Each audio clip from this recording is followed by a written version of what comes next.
Pleasure to you, viewers of Equinoxe Television. Thank you so much for joining us on this edition of the news with me, Anna Bilaliku.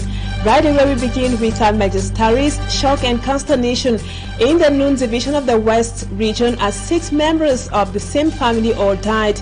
They include a father and his 5 children. They all died after consuming a substance which turned out to be poisonous. We will be telling you more in this edition of the news. Plus, at what stage is the Martinez Zogo murder case after prime suspects Jean-Pierre Amogu Belinga and Co. have been sent to the Kondengi Maximum Prison? A Legal Mind simplifies that for us in this newscast, so stay with us.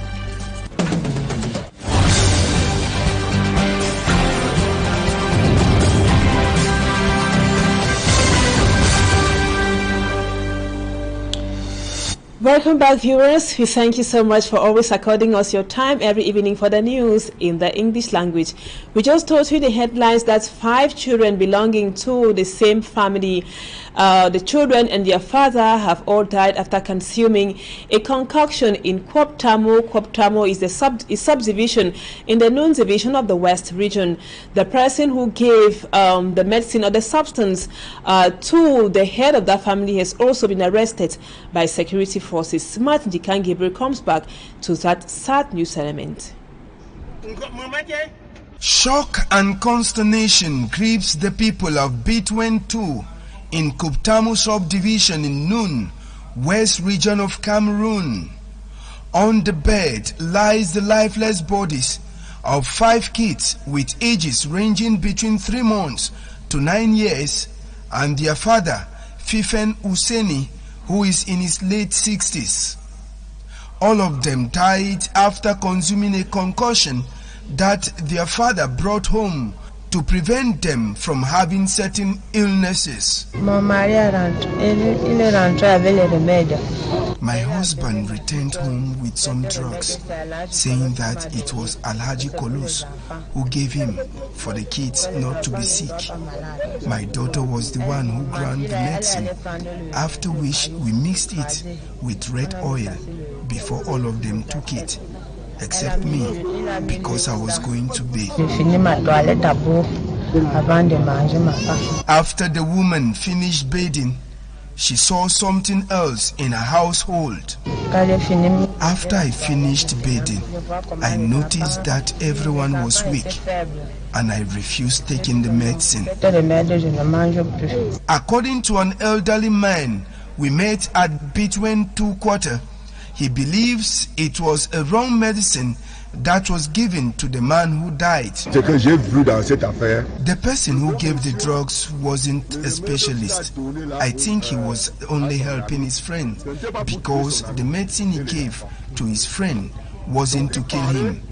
It seems he made a mistake in the drugs he gave to his friend. Il a pris le mauvais paquet, croyant que c'est le bon paquet pour aider son ami. Et c'est là où son ami a attrapé, a eu tout ce malheur que vous voyez. Only investigations will prove what actually happened with the 5 kids and the father. Going with their Muslim tradition, all bodies were buried over the weekend, while the man who gave the drugs has been arrested by gendarmes for further interrogations. And now insecurity has been on the rise in the nation's political capital, Yaoundé. Several persons within a month have been brutally killed by people who are still on the run. Innocent Asa now tells us more about the rising insecurity in the nation's political capital, Yaoundé. As the presence of police stations and gendarmerie brigades in locality in the 10 regions of Cameroon, insecurity still rises alarmingly, with people murdered on a daily basis. Shockingly, most of these killings happen in the capital city, Yaoundé. Many thought would be the safest of all the regional cities. The assassination of journalist Martinez Zogo in Ebogo in January, after being kidnapped in front of the gendarmerie brigade, still shocks and remains a misery to many. While the population focused on condemning the gruesome murder of the media guru, demanding for justice to be served, unidentified assassins, 17 days after, attacked and assassinated on Thursday night, February 2nd, Reverend Father Jean-Jacques Ola Bebe in Yaoundé. The body of these priests of the Orthodox Church was found in the Mimbo Man, a Mombo neighborhood around 10 p.m. not far from his home. Not as mutilated as Martinez Zogo, the journalist priest was quickly recognized by his family and journalists. Reverend Father Jean-Jacques Olabebe led a road crusade against the social injustice and the looting of state financial resources. On March 1, Reverend Father Olivienta Ebode was murdered in disturbing circumstances. His assassins reportedly dumped his body somewhere in the town of Obala before taken to their heels. Another heart-piercing murder case was that of Marie-Florence Kwadjif, a Cameroonian nurse working in Paris, France. She was murdered Monday night, February 20 in Yaoundé, around the highway leading to the Simalen International Airport. Her body showed evidence of physical violence, including several stab wounds. Her car in which she was driving was taken away by her killers. On Friday, March 3rd, 2023, at about 1 p.m., the lifeless body of a man wrapped in a bag was discovered in Komkana, Yaoundé. For close to 2 months now, city dwellers in Yaoundé have been living in fear because of numerous cases of murder. Faced by these ugly killings, which are becoming a new normal in neighborhoods, many people keep pressurizing the forces of law and order to watch over the population, especially those in Yaoundé, better. Hopefully something is done to protect the population better, not only in Yaoundé, but across the national territory.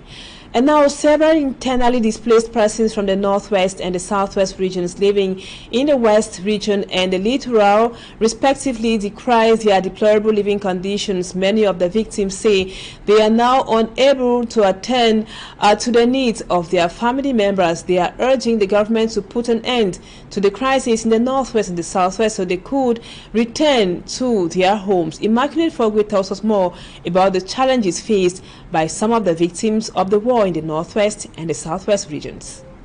Since the escalation of the armed conflict in Anglophone Cameroon, characterized by violence, abductions, sexual violence and imposed lockdowns, many families were forced to move to other regions where there is relative calm. However, these affected families are encountering lots of challenges in their new locations. Majority of the displaced, who are women and children, have become vulnerable due to their poor living conditions. I left Bamenda 2 years ago and I am now living in Melong. I am facing challenges paying my rent, providing food for my family, and equally sending my children to school. Due to numerous ghost towns, I was unable to go about my regular activities while in Bamenda. My kids were equally unable to go to school.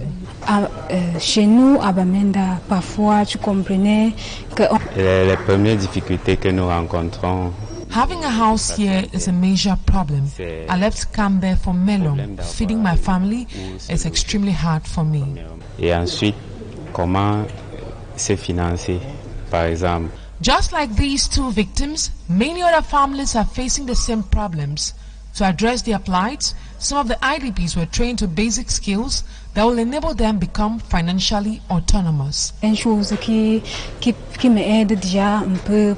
to this training, I'll be able to feed my family with the money gotten from the job. My children will equally be able to go to school.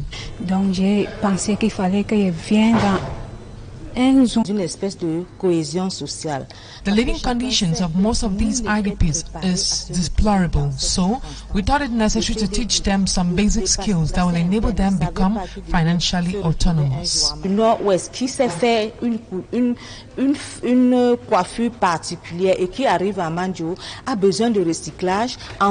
course of a seminar that grouped internally displaced persons from the northwest and southwest regions now living in the littoral and west regions, the victims were sensitized on how to better face the adversities.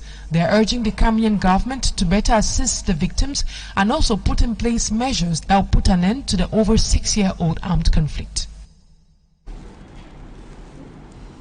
And now, after some prime suspects of the Martinez Zogo murder case were sent to the Kondengi Maximum Prison, the International international press has been taking interest in that verdict published in French, English, and Spanish. International news organs didn't keep calm on the indictment of suspects of the Martinez Zogo murder case.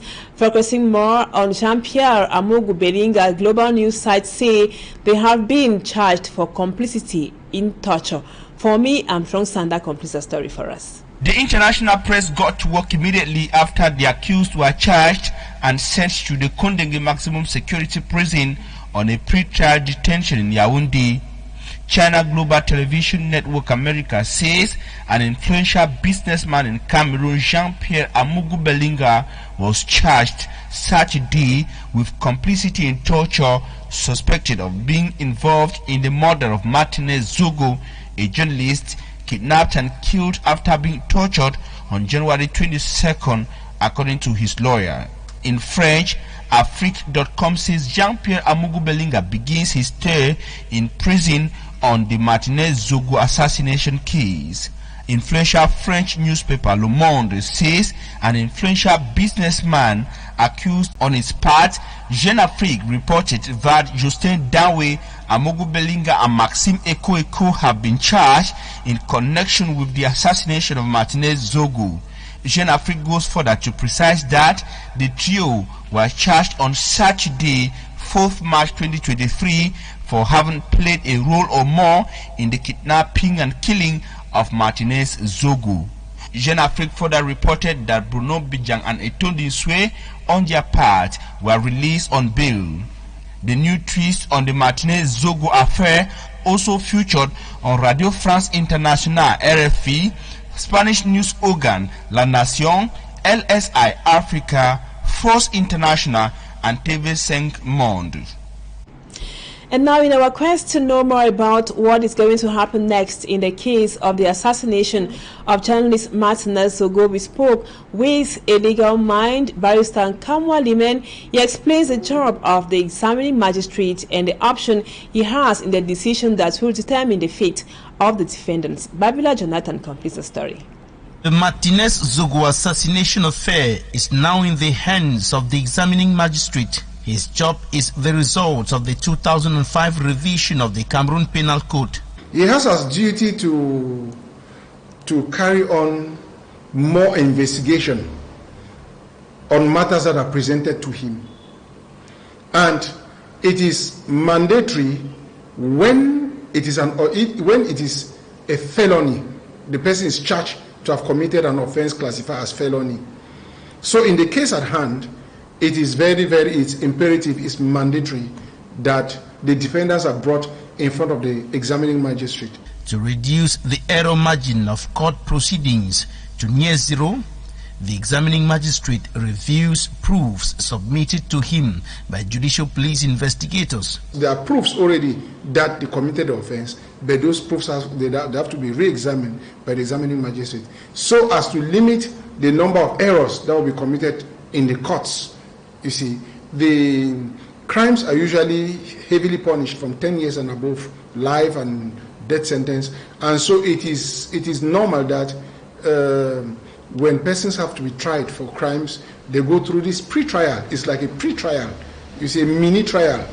This is done at the convenience of the examining magistrate within a time frame defined by the law.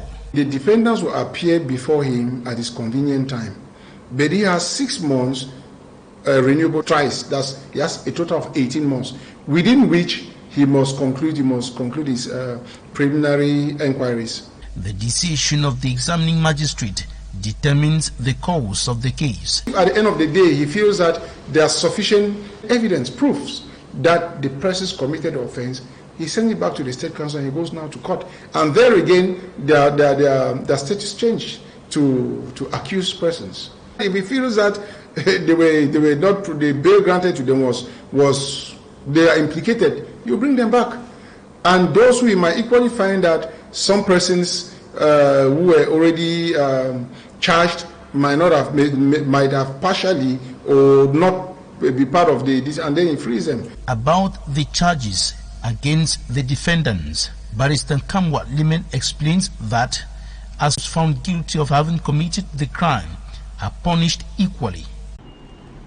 And now we talked some Women's Day in prelude to the event. Some women on how to earn a living with new technology. This might come as a means to curb the numerous challenges faced by those in Tombel and Bangem. Lucille Yengu is here, completes the story for us. Youths of Kupe-Manenguba division, predominantly females, say since the start of the crisis in the northwest and southwest regions, they have been facing difficulties. Most of them who are specialized in livestock and agriculture complain they are still struggling to regain their activities. To solve this problem, the youths of Tombel and Kupe-Manenguba in general, during a seminar, have been educated on how they can market their goods through social networks. The objective of this program is to give the youths of Tombel hard skills, hard digital skills that they can use to create jobs, to enable them sell internationally. The market today is international. Today people from different countries buy from people in other countries. So they can use social media to generate revenue. They can use social media to make money. You have a farm of plantain and you want to sell. And now you have to snap that plantain or use your phone to sell that plantain, even in Yaoundé. In Yaoundé, they buy in Douala, they buy anywhere, if and only if you have posted it and you have customers. They'll start asking you, especially when you have posted and your number is under.